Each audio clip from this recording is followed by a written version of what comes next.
மக்கா 7 ஒரு கப்பு நிறைய சூடு காப்பியும் கலங்கம் பீஃபும் தந்தா எப்படி இருக்கும்? இதை போல 1-2 காம்போ இல்ல மக்கா, 7 வகையான காம்போ இருக்குங்க. 7 இப்படி ஒரு காம்போ கொடுத்த யாரு வேண்டாம் சொல்லுவா மக்கா? நல்ல வெந்த மரிசிங்கிழங்கோட பீஃப் வச்சு சாப்பிட அது ஒரு டேஸ்ட் தான் மக்கா. யாருக்கு தான் பீஃபும் கலங்கம் பிடிக்காது? இந்த காம்போல பீஃப் கறியும் குஞ்சு பத்தலும் இருக்கு மக்கா. டேஸ்ட் கொஞ்சம் டிஃபரெண்டா இருக்கு மக்கா. நல்ல பஞ்சு போல வந்த வட்டவும் பீஃப் கறியும் இருக்கு மக்கா. இந்த காம்போல எனக்கு நல்லா பிடிச்சது பிரெட் ஆம்லெட் பீஃப் கறி காம்போ. நல்ல இனிப்பும் எரிப்பும் அது ஒரு டேஸ்ட் தான் மக்கா. மக்கா பல ரோஸ்டம் பீஃப் கறியும் சாப்பிட்டீங்களா? இந்த காம்போல இருக்கு. இந்த காம்போல நெய்யப்பம் பீஃப் கறியும் கூட இருக்கு மக்கா. இன்னும் முடியல மக்கா, இந்த காம்போல நெய் பத்தினி பீஃப் கறியும் இருக்கு. இவே சாயை பற்றி சொல்லி ஆகணும் மக்கா. மண் கப்பல நம்ம ஊர்ல குடிக்கிறது மாதிரி சாய டேஸ்டா இருந்து மக்கா. இந்த காம்போ டெய்லி 3 மணி 7 மணி இருக்கு மக்கா. மிஸ் பண்ணிடாதுங்க மக்கா. இது என்னடா பால் குடியான்னு பாக்காதுங்க மக்கா. இதான் மோர் சோடா.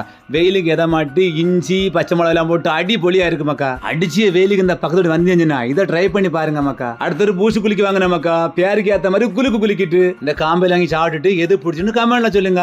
அப்ப மக்கா லொகேஷன் சர்பத் நேசன் ரெஸ்டாரண்ட். சரி மக்கா, நாளை பாப்போம்.